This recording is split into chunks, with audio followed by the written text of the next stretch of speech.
This seems like a perfect time to bring in our main guest this morning. Maya Schenwar, what a total treasure to welcome you to our stage. Good morning, Maya. Good morning. It's great to be here. And Maya ate here as a kid. Yeah, I can tell it was as a kid because Maya, with her published book, which we're going to talk about, is a youngster called Dang It.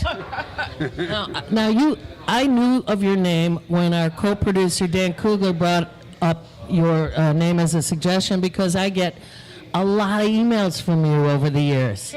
And I one or two a week. Yeah. So you have been, what has been your role at the incredibly important and useful group called Truthout? Well, I'm the editor-in-chief at Truthout, and I've gone through all kinds of roles at the organization. I came in... one of those, huh? Yeah. I came in as a reporter, and one of the things that I was covering was the criminal justice system.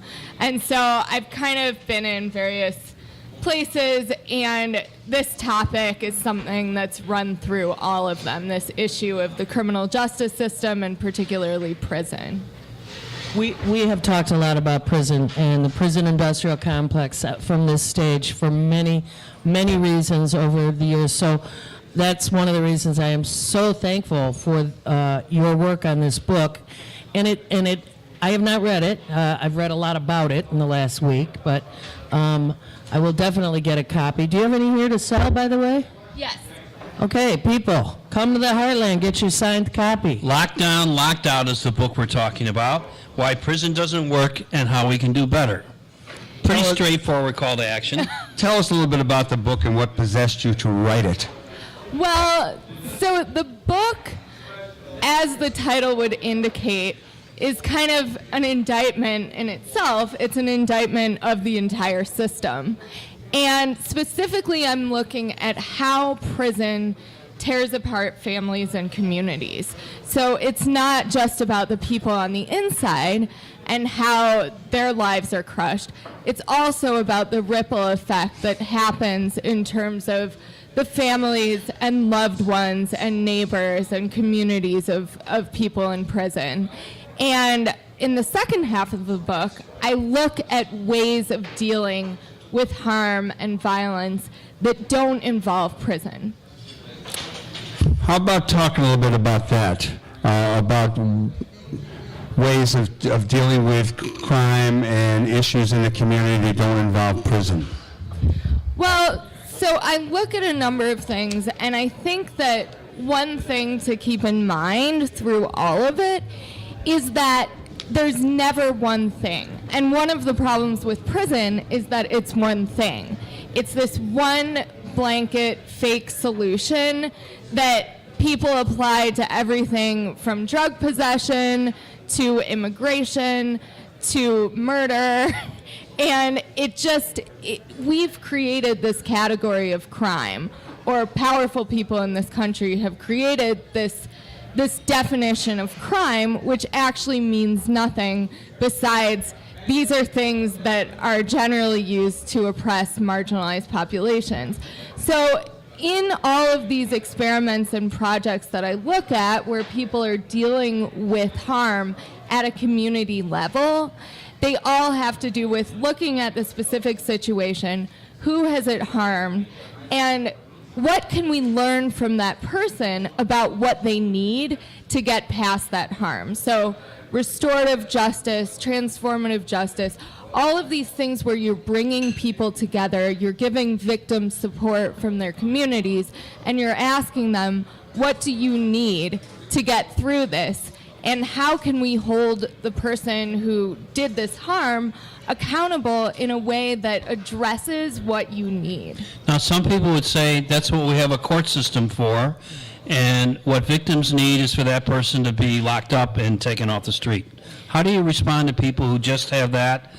That's the way to fix this. Right. Well, the problem is that the court system is the perpetrator versus the state. So, like what you said, you're telling victims what they need.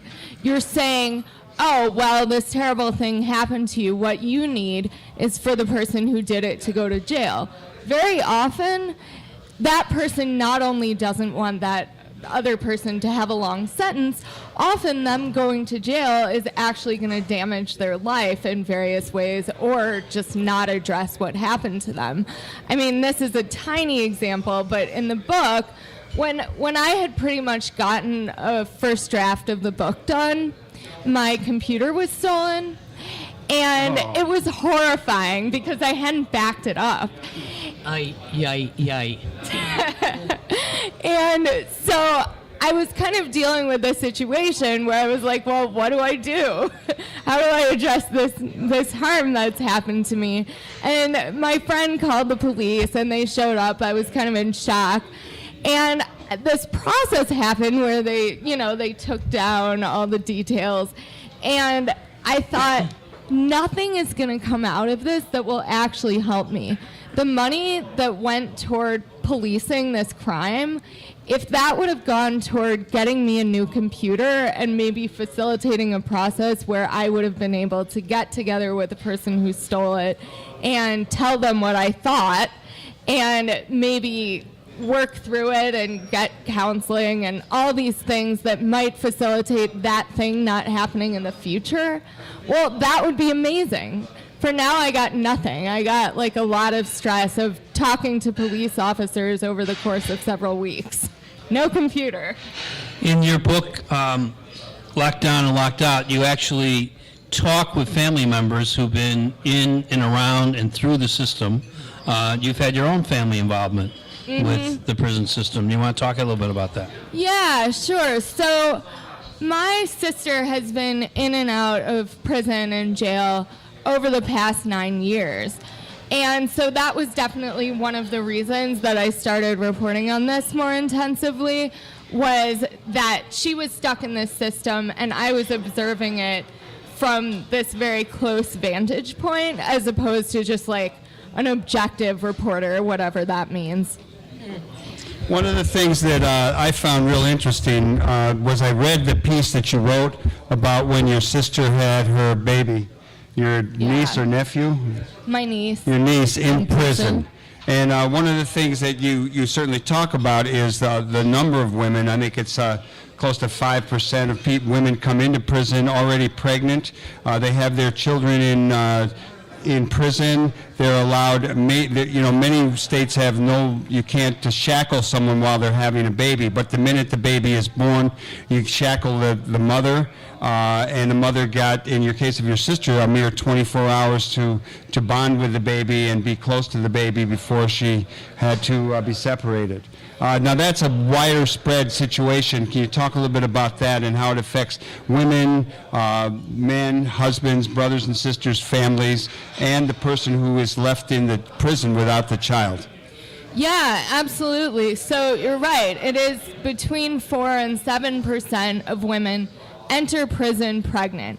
And it's funny because there is a really widespread reproductive rights and reproductive justice movement in the United States, and almost no one involved in it is talking about prison. And women within prisons are denied most of the rights that we're fighting for outside of prison. So, for example, technically abortion is legal in prison, but there's no accessibility. So people in prison, they come into prison pregnant and automatically that's denied to them because it's not accessible.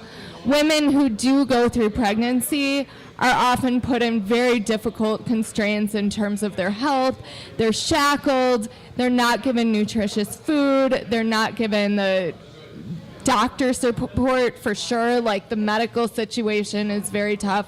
And then giving birth becomes this thing that's a torture situation. You have guards watching you the whole time. The family is not allowed anywhere near you. And the minute that the baby is born, it's about separation from the baby. Often women are shackled. In most states, shackling during the actual birth is legal. And then the mother is separated from the baby. And that has implications, obviously, for the mother. It's a horrifying and tragic experience. But also for the baby, a lot of times babies born to incarcerated mothers experience the effects of attachment disorders their entire life because their main bond is immediately broken upon birth. So I have to ask, how's your niece doing? You know, she's surprisingly okay, and what's interesting is, so my sister got out of prison luckily 3 months after giving birth. After my sister gave birth, the baby was taken, and fortunately my mother was able to take the baby in, and I worked from home and I was able to help take care of her. But she was a mess. She was like the toughest baby I've ever met in my life. My sister got out, and there was this amazing transformation. I couldn't believe it. And she just immediately, I mean, it was tough to get to know her over a few days for my sister, but she was very determined. And it just made me think about all the mothers who were separated from their babies over years after giving birth, and sometimes, very often, they're separated permanently, and how those children are expected to grow up and not experience immediate trauma. You're listening to Live from the Heartland on WLUW 88.7 at the beautiful sunny corner of Glenwood and Lunt this morning. So- this is Tom Clark. Katie Hogan's about to ask our guest Maya another question. Maya, what? Go. I got. And then after that, we're going to listen to the Pointer Sisters do We Can Work It Out as a break. Oh, really? Is it all set up? So should I? Go, ask your question. Well, Maya, I mean, this book is such an incredible. You answer such a huge need by writing this book. I'm wondering how much recognition you've received thus far. When did you first push it out, as it were, give birth to it, and then how much other exposure has it had? You've got a lot of good commentary, including commentary from folks we've had on this show, like Kathy Kelly, who, to me, wrote one of the initial incredible exposés, particularly about women in prison, and the incredible injustice that occurs. And we could talk a little bit about the sentencing stuff that has led us to be the most incarcerating nation on the planet. Aren't we proud? Have you? What kind of recognition, what kind of good stuff has come to you since you gave birth to this incredibly important tome? So the book came out November 10th, which was my birthday. Thanks so much. Like 2.5 weeks ago. And it's gotten a really good reception. And I think that's a result of the times we're living in right now. Like 3 years ago, it wouldn't have gotten that. And I think that part of that is just there's been a real shift in the rhetoric that powerful people are kind of spewing about criminal justice, which used to just be tough on crime, tough on crime, tough on crime. That was the only way you could get elected. That was the only way you could run your corporation. And now that state budgets are just falling apart and it costs so much to incarcerate one person per year, like $50,000 to $80,000 per year. And so now, because of this budget thing, I mean, that's not being cynical, it's about money, there has been this shift. And now it's come to the forefront, and people are having a serious national conversation about it. So in a way, I've been lucky not only to live in a country that's evolving a little bit, but also because my book happened to come out at this time. Maya, I was just recently in California for the 50th anniversary of the free speech movement, and I stayed with a good friend, Steve Tapas and Carol Travis. Steve Tapas and Carol Travis are very much involved around the Pelican Bay incarceration. It's pretty much isolation for these guys who have to get classified as the Black Guerrillas, a Mexican gang, or some kind of white Nazi group, even if they aren't involved. And they're in there because of purported gang affiliations. I'm wondering what you can say about that. There was a recent hunger strike. The kind of people being put in the hole around the country, and what about in Illinois, where I know we've closed some maximum security prisons? Are we a step ahead of some people, or is it just smoke and mirrors? A little of both. I wouldn't say we're ahead of anyone, unfortunately, but in terms of Pelican Bay, so I have a pen pal who's in solitary confinement in Pelican Bay, so I get kind of regular updates on what's going on in his tiny cell, and he describes it as basically living in a bathroom. If you put a television in your bathroom and someone locked it from the outside and you couldn't get out. And that's what he lives with 23 hours a day. Then for 1 hour a day, he's allowed to go into kind of like a pen on the outside and exercise. And so this is the conditions that we have people living in. I think on the one hand, it's in itself a very ineffective system, even if you have no empathy for anyone ever, because we're creating a situation where we're traumatizing people, often people who've already done a lot of harm and have been harmed themselves. And we're creating a situation where when they get out, they're going to have a very difficult place in society that's not good for anyone. I think also we just have to think from a human angle of how we're torturing people.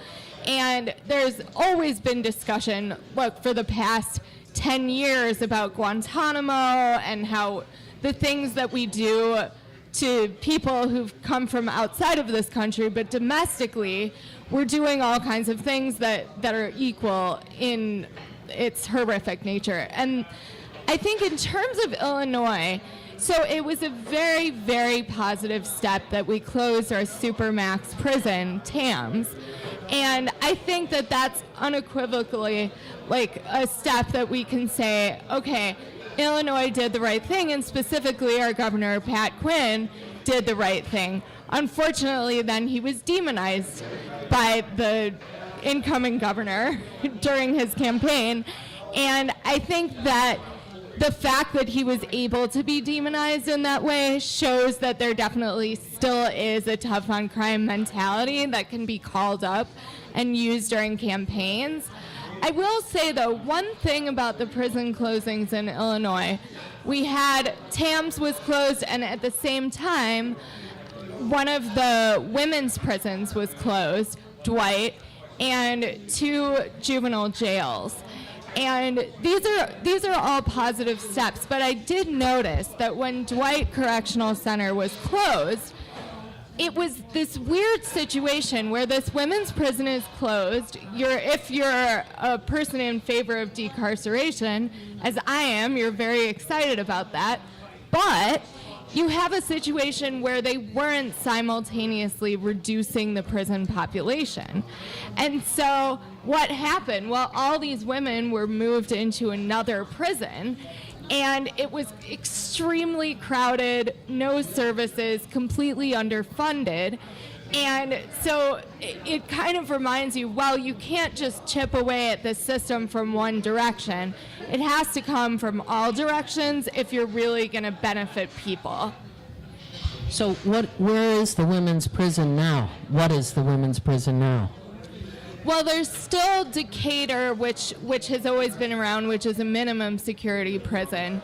There's also Logan, which is in Lincoln, Illinois, and that's where they put all the people, or most of the people, from Dwight. And then there is a prison/transitional facility in Fox Valley. So there's still a number of women's prisons in the state, and that's not counting all the women who are incarcerated at county jails. We had Tom Dart on this stage some months back, and he talked about the Cook County's system becoming basically the receptacle for all mental health sufferers who wind up on the wrong side of the law, so that in addition to trying to run a prison, and of course we all know that rehabilitation was given up a long time ago by the prison system, but he's also got to distinguish between those prisoners who are there for doing harm to people and property and whatever, and those who have wound up there really in error because there are no services to provide for them and their actual needs. Is that nationwide in your study of prisons? Is that a problem that is also something you cover in your book? Yep, it's all over the country. Cook County Jail is one of those jails where you go inside and you're like immediately like, this place needs to shut down. This is a terrible torture chamber. But I think also just there's this widespread mentality that when someone's doing something out of the ordinary, they can be put in jail.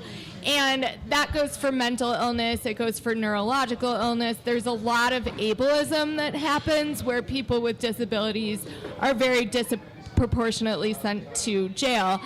And a lot of it, you have to keep in mind, with the county jail, it's different from prison not only because the conditions are much worse and it's much more crowded and there are fewer services, it's also different because most people in there haven't been sentenced yet. Right. So they're there because they're poor. They're there because they're not able to be bailed out. And most of them have very low bail, under $1,000. But they're poor. And so this is something that I think is the most deliberate classism in the whole system, because you're sending people, first of all, they're often arrested for being mentally ill, but often mentally ill people, if they're homeless, they often don't have money.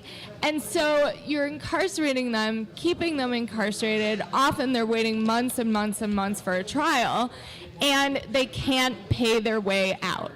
How do we move the public from being scared of so-called criminals and just lock them up and throw away the key to understanding, as you just said, we're running torture chambers that actually aren't solving the problem? Because there is a big gap in the public's understanding of this. Absolutely. Well, I think that one of the main reasons that things have been shifting a little bit, besides budgets, is recidivism and how it's demonstrated over the past 35 years of the drug war that people keep going back to prison. And often they're going back because they've reoffended. And so demonstrating that this system doesn't work, you say, okay, you think that prison is protecting you from people who might do you harm. Well, actually, prison is sending people who've done you harm, oftentimes, into a situation where they're learning more violence, they're learning more crime, they're learning skills that help them come out and do the same thing or worse things again. And there's no correlation between sending vast numbers of people to prison and reducing crime. In fact, there have been a lot of recent studies that show that sending more people to prison actually increases crime. Maya, before we close this segment of the show and bring on the drummers, can you give us a little bit of your insight, your thoughts on Ferguson and what happened and what's coming down and what maybe ought to happen? You are a wonderful guest, and now that we know you live so close, we're going to ask you on real regularly. So we'll get to talk about all the things we wanted to talk about today, but it is a historical time in our country. Ferguson, there are demonstrations going on throughout the country and in our own city. Can you address that? Absolutely. Well, I think in terms of the non-indictment, it's a horrifying situation. It also was not unexpected. And I was at the rally in Chicago at 7 o'clock the night that the non-indictment came down, and no one was surprised. And the idea was that this rally was planned for the non-indictment that was clearly going to happen because anti-blackness is so rampant all over the country, but also in the criminal justice system. That's part of what it was built on, was anti-black racism. And so I think when you look at all the factors that went into it, basically what happened was an indictment of the system. Demonstrated, look, for all the problems with grand juries, they almost always indict. That's just the way it is. And in this situation, well, why did that happen? There's no other explanation. And I think that the activism that we've been seeing, especially in Chicago, is extremely heartening because there's a broad-based movement. There's a group, We Charge Genocide, that's been extremely active, that grew up just over the past few months. And it's not just addressing this one man and this one tragic situation, it's also addressing the system as a whole. And a number of youth actually went to Geneva recently to testify before the UN and talk about police violence and how there's this situation where black people are regularly targeted by the police, killed every 28 hours by a police officer, security guard, or vigilante group. And this is a systemic thing that is so much larger than Ferguson, and that's what activists in Chicago are getting at. Maya, this clearly deserves so much more of our time. I'm really glad that for your production of this book. I would like to give you a huge round of applause for your accomplishment, and I want to see you on the Daily Show talking about this. And we're glad we could feed you when you were a kid. Come back to the Heartland often.